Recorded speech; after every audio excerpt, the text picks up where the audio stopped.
To cover that, you want to cover it, Ron? Go ahead, Ron. Cover what? Yeah, just talk about the fish stocking from last week.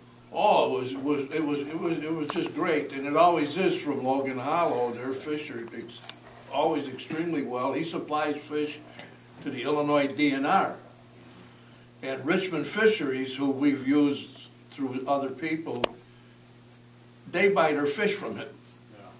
So we're getting great fish, and that's. I wanted to talk to you about amounts of money for next year's stocking. I don't know whenever that comes up. Yeah. But it was great, and the people that came helped. Veronica here was carrying little walleyes down there, and Maggie, and that was something. And I get a big kick out of seeing those fish go in the lake. Definitely. Even though I can't get out there and fish anymore, I feel it makes great opportunities for everybody else and their guests to be able to fish. And thanks for everybody who was involved in that, because we will talk about the money. Yeah, I mean, the fish were totally healthy. You know, there was not, I didn't see one mortality when they poured in the water. Everything. He wouldn't let them put the northern in the buckets. They were 15 inches long because they'd jump out of the bucket. He netted them and he passed the net down and they carried the net down. Dave Coulter was doing that. Coulter was those Finally found a calling for Coulter. Those northerns were big. Yeah. Nice fish, yeah. It's going to be a great fishing year. Thanks a lot to you guys. Speaking of fishing, Ron put something out to the vice presidents about new regulations on fishing, kind of updated. And I'm in favor of that. And one of the things, I want to put it before you, but one of the things that I said to him is, should we give people a sticker or something like that, say if they've paid their dues? Because what I don't like is people who fish in the lake and take the fish out and don't pay their dues. I mean, Biller, you just said some people can't pay their. You just said some people can't pay their dues and they're hurting. Yeah, that's something that's real hard to do, Larry. You can't. We couldn't do it to stop them from going out to the raft or anything else. That's something you can't do. Really, our lake is underused when it comes to fishing. Yeah. There's some people that fish a lot, and then there's. It's sporadic, so you're not hurting the fish population. Okay, I don't mind. Take my place. So what I did is I put up, I looked at the old fishing regulations, and last month, I said I was going to send proposal of regulations out, so I sent a copy to Mike Kelstrip, Dave Coulter, Ron Sigmund, obviously myself, and we just kind of brainstormed things to look at what the old rules were, and then try to come up with something that maybe fits better now with seeing more smallmouth bass on the lake, and with the money we just spent and the northern population, bringing that back up. So I thought we'd do a little something different, and I did get some feedback, but maybe I didn't get all the feedback that I wanted. Maybe it was okay, but I just want to go through this really quick. The old rules basically said striped bass, which are white bass and yellow bass, are to be removed, carp be removed from the lake. Our largemouth bass must be 15 inches or longer to keep, and that's 1 per day. We had nothing that said anything about smallmouth, as we have introduction of smallmouth now. Walleyes were 18 inches or longer to keep, limit 2 per day. Northern pike must be 30 inches to keep, 1 per day. Muskie, all of those are released, top predator.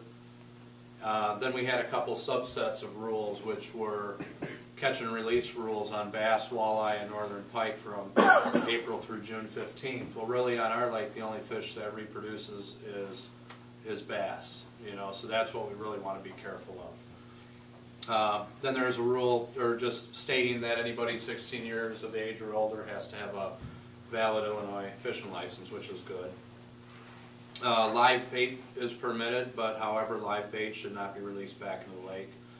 That's also a good statement. We talked about barbless or non-stainless steel hooks to be used whenever possible, especially when you're doing catch and release. You have a better chance of letting the fish go and surviving. And then 5 was never release fish caught into other waters into this lake. So these are all pretty nice rules and everything. It's short, but when I started to do this, I was thinking about maybe we expand a little bit more. Maybe we tell the why. Why do you want to use barbless hooks or non-stainless steel hooks to people? Because if they don't understand, they probably won't do it. So I had sent out a proposed changes. It was about 2.5 pages, and I made it bigger fonts. But largemouth bass, we thought about doing a limit of 3 per day, minimum length of 12 inches, so that is a little bit of a change from what we had before, but we have a very good bass population. Catch and release is really important, so we want to stress underneath that header that from May 15th to June 25th is when those fish are going to be on the bed, so we want to keep them on those beds and make sure they spawn, so we say catch and release only. So we don't want those fish taken, because that's really getting a lot of money for us there as those fish reproduce, and we don't have to worry about stocking them. Now smallmouth bass, because I've seen several fish that were in the 12 to 14 inch range, and there's been bigger fish caught, so those are just starting to come on, and I thought right now we do catch and release only, because we don't know where that's going. Eventually we can maybe say keep. The walleye limit was 18 inches, and we took that down to 16 inches, limit 2 per day, because that's a good sized fish to start eating. We want people to enjoy the lake, and we want people to eat fish too that are in the lake. Northern pike would stay the limit of 30 inches, 1 per day. Then of course tiger or pure muskie, which is catch and release only. So that was pretty much our game fish segment. Do you have any questions on what I put in there or anything? Okay, let's adopt that. Well, I have a little bit more. I need to go through a few more things. When it comes to rough and nuisance fish, we had in there as white and yellow bass. We used to have quite a bit of those, and we'd see them show up. And when I was talking to Ron, I don't know if it's because of the winter kill that we had a couple years ago, if a lot of those fish died, or we're just not catching them. Maybe we're not in the right spot. But we say to get out of the water, but I thought we should go a little bit further and say, hey, those two fish are great eating, and if you catch a white bass or a yellow bass, you want to eat that fish and enjoy it. They're just as good as bluegills. And the big thing is that these fish aggressively feed on the fish's eggs and other game fish. If it's bluegill or bass, they take some of their food away. So it's important that we don't let them take over our lake. Carp, of course, those cause havoc with spawning areas and nutrients in the water, and we don't want too many of them. And hey, they're okay to eat if you use Tom Bates' recipe. So I tried to put down some stuff here that would say, hey, if you want to take these fish, fine, and you can do something with them. And then from the fishing license side, I just put in a link to the Illinois DNR website, so they can click right there. Live bait use and cautions. I thought this was really important when we're talking, I know zebra mussels aren't live bait, but depending on what bait you dump back in the lake, you could really cause some problems with exotic species getting in. So I wanted to stress that in here, saying, hey, if you're done with your live bait, your minnows, don't pour them back in the lake. Bring them up, pour it in the garbage can, because we want to keep our lake as pristine and healthy and keep those invasive fish out of there. Pour them on the lawn. Pour them on the lawn. Pour them on the lawn, and the birds will take care of them. Yeah. And then under catch and release, I really just kind of highlighted everything about use of barbless hooks, stainless steel hooks. How those can be much better to prevent infections in fish if you're trying to release and they don't get lodged in too far. Yeah, Fred. Did you say anything about bluegills?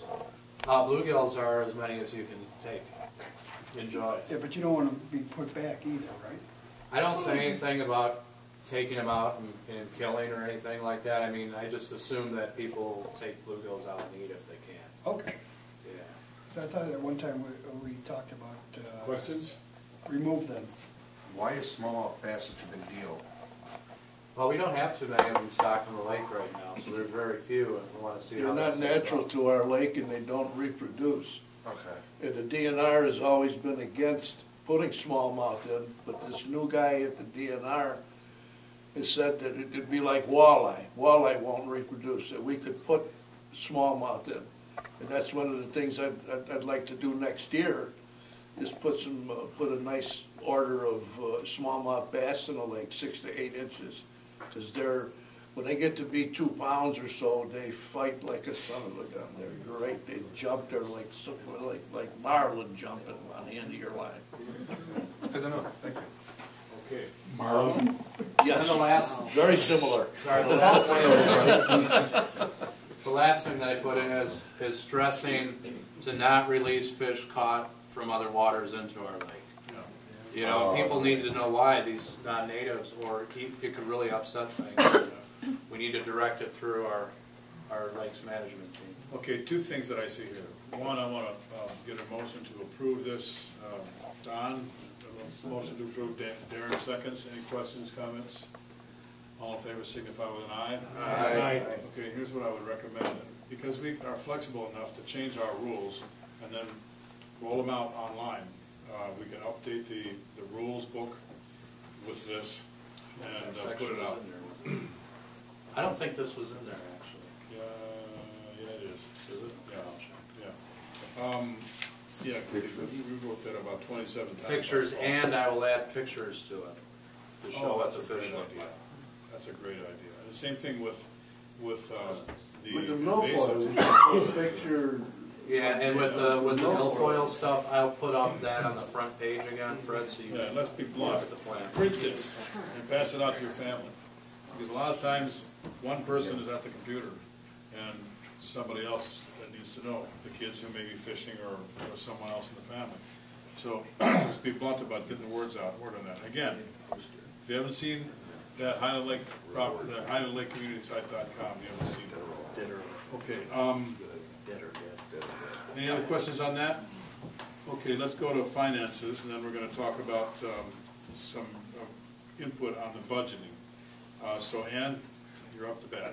All right, I've got 5 items. The first 4 are quick. We The have fifth these things is here. the Did everybody get a budget. copy for once?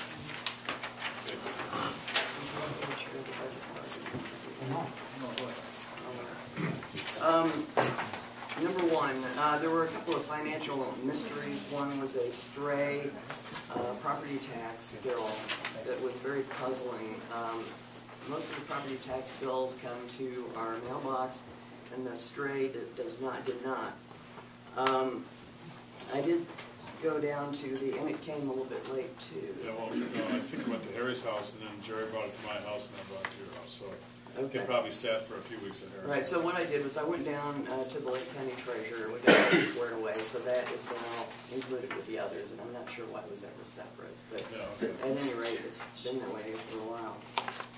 Also, our lawyer had not received any money from us, and that was a puzzle as well. And actually, just today when I went to the post office, I saw that they had returned one of the 2 checks to me at our post office box.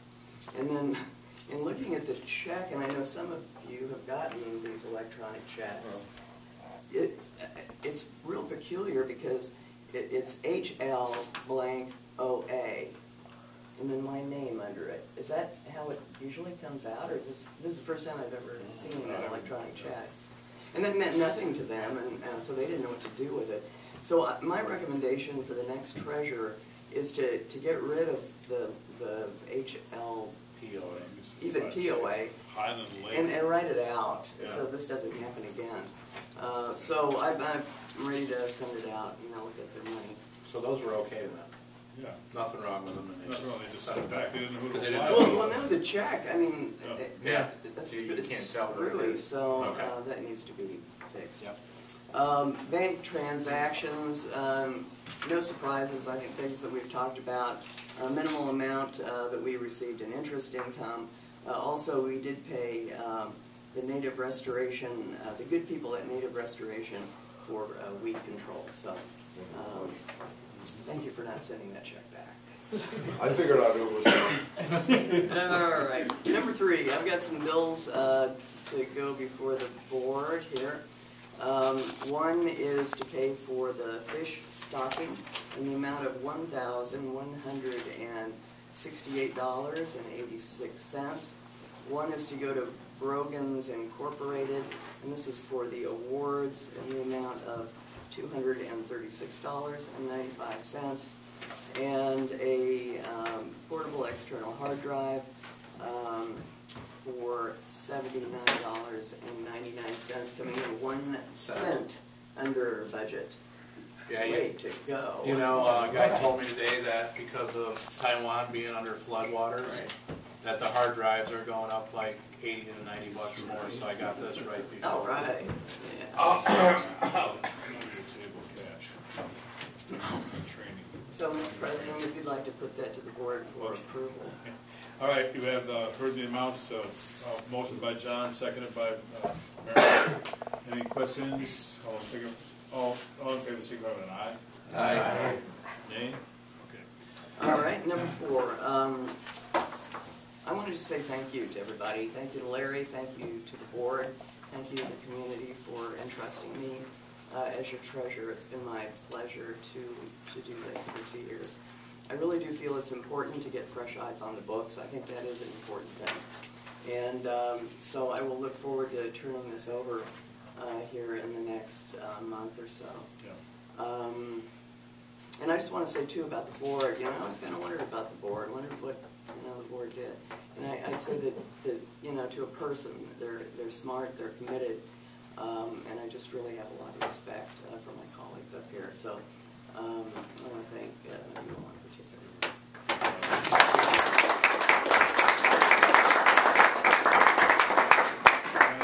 And number 5, the budget. Here we go. Larry's given me this job, so we're going to go through it here. So if everybody pull up the budget, we've got a little worksheet here. I threw out some numbers that I thought might be appropriate, but it certainly is up for discussion. In terms of income, dues, that's where we get most of our money. We're going for $12,000. Last year we didn't, or this year we didn't make it. I wonder if $11,500 would be appropriate. Yeah. Let's do, yeah. All right. Yeah. Legal debt, I went ahead and just put the amount that we owed, $1,720. Carp Fest, Ron, we seem to hit right around 200, so. Yeah, but we're gonna do another 11-day event.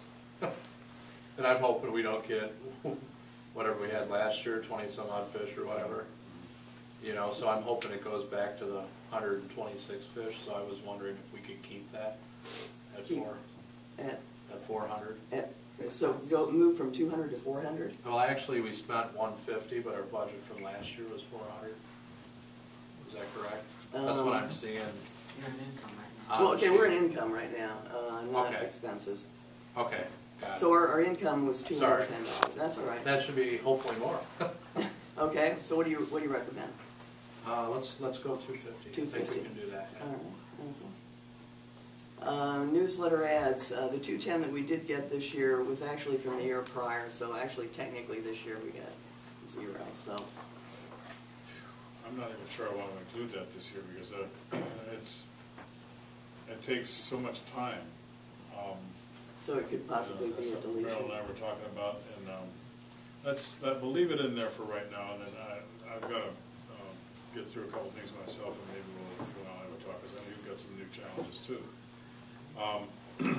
You wanna It just put a takes number on it? manpower. What do we have for those fees again? For what? What were the fees again for ads? Ads. Is it $10? It was, like I think 40, we said it was wasn't $100 a year. We were going to charge, if I remember correctly, right, it was a number of different things, because we're in a transition on how we communicate to the community.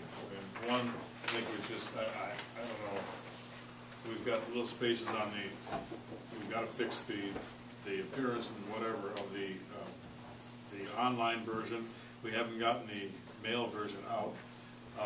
We haven't solicited ads, and so we're so far behind on that, I'm afraid to even budget for it. But because we budgeted income last year, and we had sufficient low enough costs, it didn't hurt us. So if we're going to be doing more aggressive weed control, spending consistent money, if not wholly, we probably should leave that item in there and see if we can get you know, somebody behind it to get it to work. Okay, so we're gonna leave it as a line item, and we'll Just put the leave it as a number, line item, at, right, and let's see what later. happens. That's what I You wanna put an amount or something, so we have something to shoot for? or- Well, it's 1250 is extremely modest, and once we get it going, you know, and it's basically a donation, but if we're online, we can probably have something that's a little bit more attractive for the small contribution, you know, I think that's. Sounds like this, yeah, that's what I thought. Interest income, $35 would be reasonable, I think. Tax-free gifts, That hasn't happened this year yet, so but leave it in there, it might happen for next year, who knows? okay, leave it in. Okay, we're, cash expenses, the ILMA dues, $50, CartFest, expenses, For 2012? yes. Yeah, so I thought, I was ahead of you before, I was in the wrong column. Okay, because we only spent $150 last time. Yeah, and the reason why I'm asking to keep that budget the same as it Okay. was Okay. is because I think we're gonna have a lot of cash paid out next year. Roger. Fish stocking, will we stock again? Yes. Yeah, I hope so. I'd like to push for $2,000. Because the board's been, when I had it before, we had it up to 1,500. Then when I stepped away for a time, it got knocked down to 1,000. But the cost of fish have gone up. So I'm pushing for 2. If I can get 1,500, it's up to you guys. I think 2 is a doable number. I think That's a doable number What with about the this budget. idea? What I about- know it's budgetary problems. What about this idea? What about tying it to the lake treatment? Because if we don't get the Eurasian milfoil under control, we're gonna have a lot of serious problems. If we do get it under control, we'll have more money for fish. So you could make that, you could Contingent on. get those contingent on each other. How would we do that? Well, they'd make it a $7,000, let's say it was 5 and 2, something like that, make it 7, and then you just move the money around as needed. What did we have